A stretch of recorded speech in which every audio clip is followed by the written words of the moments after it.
Salut à tous et bienvenue sur ce nouveau projet. Donc ici j'ai fait quelques crobards.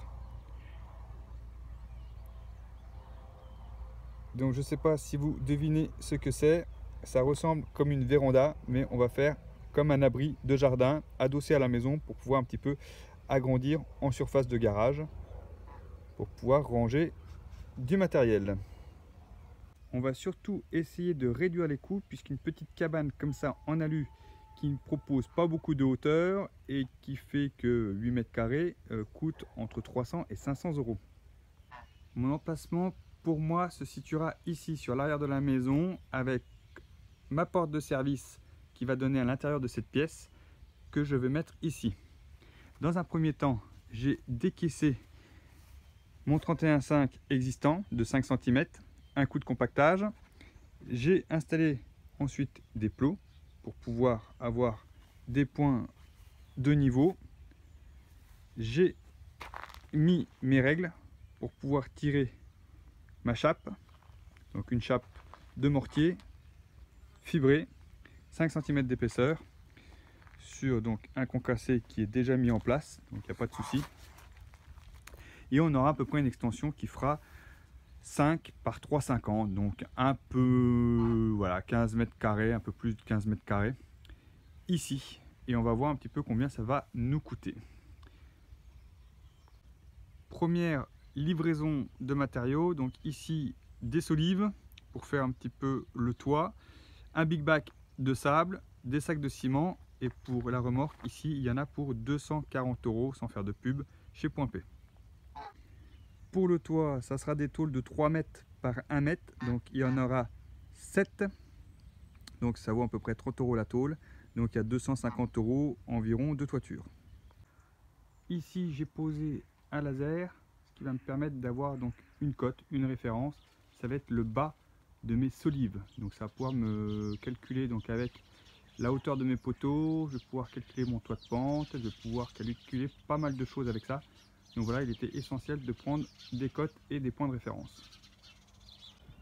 Mes niveaux pris, j'ai tracé donc les deux petits ronds pour pouvoir donc placer mes sabots que je veux percer au perfo. Une fois fini, voilà les trous, ils préconisent diamètre 16, moi j'ai percé en 15 et ça passe tout seul. Donc c'est de la brique chez moi, donc pour le perfo, évitez de mettre la percussion, sinon vous éclatez tout l'intérieur, donc il faut y aller quand même doucement pour qu'il y ait un petit peu de chimique quand même qui se mette en place. Mes sabots sont posés, puis avec un pendule, j'ai reporté le point intérieur de mon sabot. Donc du coup, pour avoir ma cote, voilà, cote intérieure de mon sabot, reportée au sol, pareil de l'autre côté, qui me permettra de faire mon éclairage. Une fois la chape finie, il ne me reste plus qu'ici pour faire ma rampe. Donc j'ai déjà posé un gabarit pour pouvoir faire ma rampe en dernier.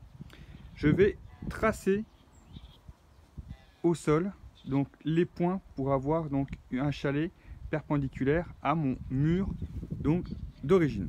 Pour cela, je vais vous montrer une petite technique. La méthode est simple. Mon mur en dur actuellement est ici. Il mesure 4,62 m. Je vais donc essayer de trouver le milieu qui est donc de 231. Ce 231, je sais que ma largeur ici est de 360. Donc mon milieu ici est à 180. Donc je vais avoir un triangle ici où je connais sa hauteur et je connais sa base. J'ai plus qu'à trouver donc son hypoténuse. Donc par Pythagore, si je sais que ici j'ai 180, que ici j'ai 231, ici Pythagore me donne 292. Je fais un arc de cercle à 292, je reprends un point ici, pareil, un arc de cercle à 292 et j'aurai un milieu pile poil. Ici, une règle qui passe par mon milieu là, par ce point ici, et je vais avoir exactement le milieu en face. Je reporte 231 de ce côté là, je reporte 231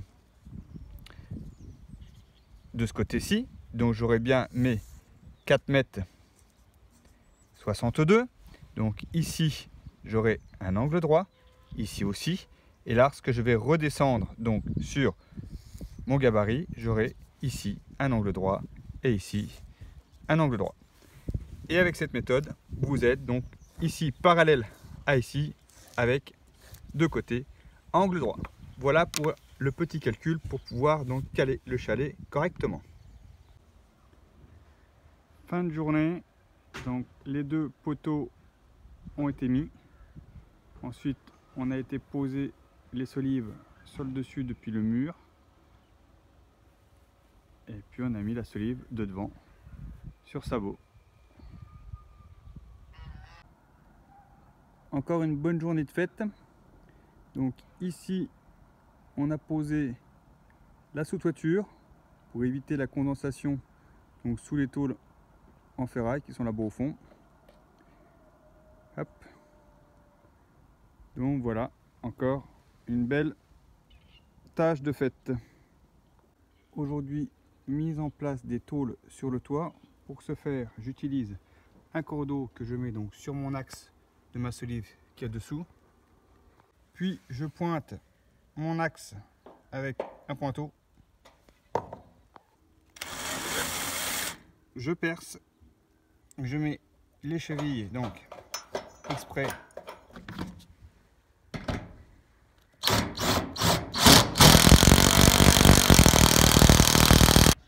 Voici encore une bonne étape de fête.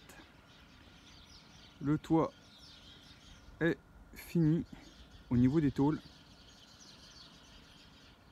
Donc voilà, tôles, les anciennes tôles de récup. J'en ai racheté, voilà, on voit la différence de couleur. J'en ai racheté 3 neuves pour finir.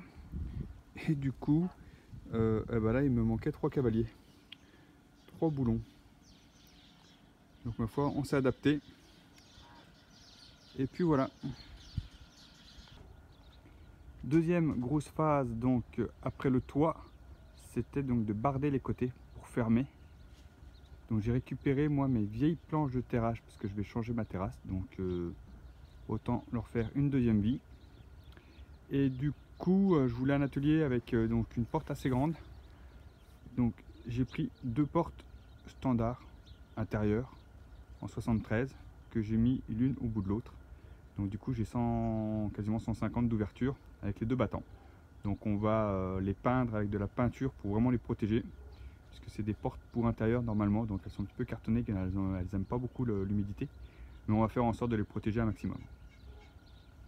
Donc l'astuce pour la grande porte, j'ai enlevé donc du coup un chambranle de chaque côté de ma porte pour pouvoir donc ajuster mes 2 portes sur le dessus. Et puis deuxième astuce pour un petit peu étanchéifier on va dire l'atelier, j'ai mis un polyane entre les planches et l'intérieur où il va y avoir une petite laine de verre de 50 mm histoire d'isoler un petit peu. Et du coup je ne l'ai pas trop tendu pour qu'il y ait quand même un petit peu un brassage d'air à l'intérieur pour éviter trop de condensation. Ensuite j'attaque la façade de devant, donc pareil, un grand polyane, je pose mes planches.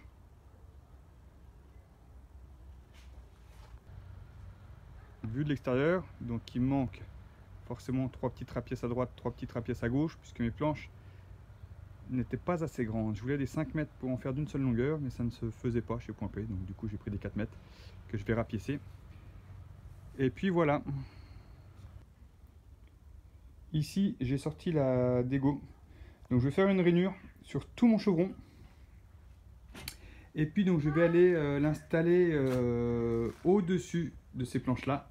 Et du coup je vais insérer des fenêtres, puisque c'est quand même dommage de se priver de ce paysage. Donc du coup je vais me faire quelques fenêtres en plexiglas. Là il est un petit peu tard, 19 h, mais je voulais vous montrer ce que j'ai fait cet après-midi. Donc j'ai mis toutes les planches en bas, donc on ne pourra pas aller les voir de dehors parce qu'il fait vraiment nuit noire. Et puis j'ai installé donc mes 4 plexis qui font donc 1 mètre par 50 de large. Donc j'ai 4 mètres de vitre sur 50 de haut. Voilà, très bien. Donc là, on est sur la pose de carrelage à l'intérieur. Donc voilà, on a déjà fait pas mal.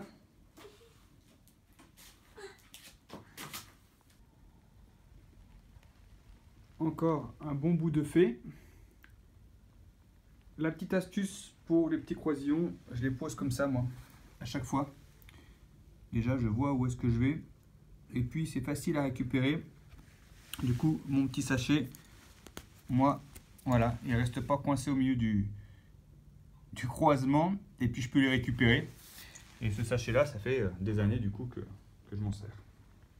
Ensuite, tout le plaquage donc en bois a été fini. Voilà, donc on n'aura plus qu'à faire le grand établi tout le long sous les fenêtres. Là, je me suis déjà fabriqué une petite servante. Et sur la troisième face, donc je me suis mis un petit rideau pour cet hiver, là, un petit peu kitsch ou un petit peu fun, comme on veut. Voilà, on enlèvera au printemps. Et puis voilà, donc la réalisation de cet atelier avec une petite vue sympa.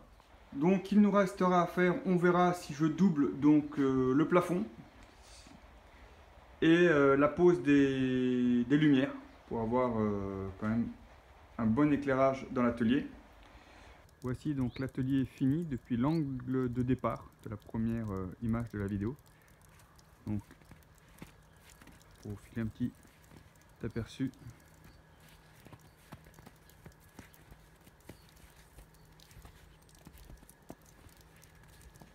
Donc l'autre côté avec les deux portes battantes extérieures.